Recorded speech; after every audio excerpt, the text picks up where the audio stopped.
Actually ആദ്യം ചെയ്യുന്നത് കളങ്കാവലാണ്. അതിന് ശേഷമാണ് ഞാൻ DSC ചെയ്യുന്നത്.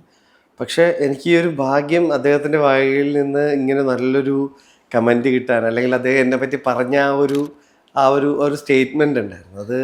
അതിൻ്റെ വില എന്താണ് എന്നുള്ളത് എനിക്കത് കഴിഞ്ഞ് പുറത്തോട്ട് ഇറങ്ങുമ്പോഴാണ് എനിക്കത് ഫീൽ ചെയ്യുന്നത്. പലയിടത്ത് ചെല്ലുമ്പോഴും എടാ അത് ഭയങ്കര ഒരു സംഭവമായിട്ടോ, അദ്ദേഹം അങ്ങനെ നമ്മൾ ചില യാത്രകളിൽ വഴിയിൽ പെട്ടെന്ന് വീണ് കിട്ടുന്ന ചില ഫലങ്ങളുണ്ട് എന്ന് പറഞ്ഞിട്ട് അങ്ങനെ എടുത്ത് പറഞ്ഞൊരു സംഭവം. എനിക്കത് ഒരു ദിവസം, എല്ലാ ദിവസവും ഏതെങ്കിലും ഒരു സമയത്ത് അത് ഞാനിട്ട് വെറുതെ കേൾക്കും, അത് കാണും, ആ ഒരു വീഡിയോ ഇട്ട് കാണും. അത് എനിക്ക് തരുന്ന എനർജി വേറെയാണ്. അത്രയും ആരാധിക്കുന്ന, അല്ലെങ്കിൽ അത്രയും നമ്മൾ ഉള്ളിൽ കൊണ്ട് നടക്കുന്നൊരു മനുഷ്യൻ നമ്മളെ ഇത്രയും ആൾക്കാരുള്ള, ഇത്രയും സിനിമാക്കാർ ഇത്രയും ഇരിക്കുന്ന, പബ്ലിക് ഇങ്ങനെ ലൈവായിട്ട് കണ്ടുകൊണ്ടിരിക്കുന്ന ഒരു ഫങ്ഷനിൽ വെച്ചിട്ട് അത്രയും നല്ലൊരു വാക്ക് പറയാൻ, അതിനൊരു കാരണവും അതിനൊരു എന്തു പറയാൻ, ആ മൊമെൻറ്റിൽ എനിക്കറിയില്ല ഞാനതെങ്ങനെ കവർ ചെയ്ത് നിന്നു എന്നുള്ളത് എനിക്കറിയില്ല.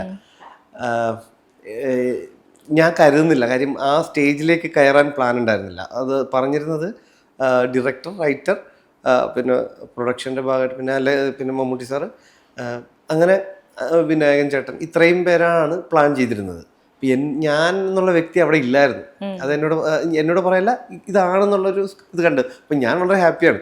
അത് നമുക്കൊന്നും പറയണ്ടല്ലോ, രക്ഷപ്പെട്ടല്ലോ എന്ന് പറഞ്ഞൊക്കെ ഇങ്ങനെ ഇരിക്കുമ്പോഴാണ് പെട്ടെന്ന് ഇങ്ങനെ വിളിക്കുന്നത്. ഒരു ഐഡിയ ഇല്ലാണ്ടായിപ്പോയി. ഞാൻ എന്ത് പറയണമെന്നോ എവിടെ തുടങ്ങണമെന്നോ ഒന്നുമില്ലാതിരിക്കുക. ഞാൻ അതുവരെ അദ്ദേഹം കയറിയ സ്റ്റേജിലേക്ക് കയറുന്നത്, എൻ്റെ തൊട്ട് മുന്നത്തെ റോയിൽ അദ്ദേഹം ഇരിപ്പുണ്ട്, കയറുന്നത് മുതലുള്ള മൊത്തം ഞാൻ ഇങ്ങനെ വീഡിയോ എടുത്തോണ്ടിരിക്കുക. നമുക്കിങ്ങനെ അടുത്ത് കിട്ടിയല്ലോ, ഭയങ്കര ഗ്ലാമറായിട്ട് നിൽക്കുക, ബ്ലൂ ഷർട്ടിലൊക്കെ ആയിട്ട് ഭയങ്കര സ്റ്റൈല് മമ്മൂട്ടി സാറ് ഇങ്ങനെ നിൽക്കുകയാണ്. ഞാനിത് എടുത്തോണ്ടിരിക്കുകയാണ്, വീഡിയോ എടുത്തോണ്ടിരിക്കുന്ന ഇടയ്ക്കാണ് ആങ്കർ പറയുന്നതും വളരെ ഇങ്ങനെ നോക്കിയിട്ട് രുവിൻ എന്ന് പറയുമ്പോഴത്തേക്ക് ഞാൻ കയ്യിൽ നിന്നും ഫോൺ താഴ്പോയി. എൻ്റെ കിടപ്പുണ്ട വീഡിയോ കയ്യിൽ നിന്ന് ഇത് കേട്ടിട്ട് ഞാൻ അപ്പം ഡയറക്ടർ ജിതിൻ അപ്പം എന്നെ വിളിച്ചിട്ട് ചെല്ലി സാർ വിളിക്കണം എന്ന് പറഞ്ഞു. അപ്പം ഞാനിങ്ങനെ കയ്യിൽ നിന്ന് താഴെ പോയി, പിന്നെ അവിടെ നിന്ന് പറക്കിയെടുത്ത് ഓഫാക്കിയിട്ടാണ് പോകുന്നത്. ആ വീഡിയോ അതുപോലെ കിടപ്പുണ്ട് എൻ്റെ.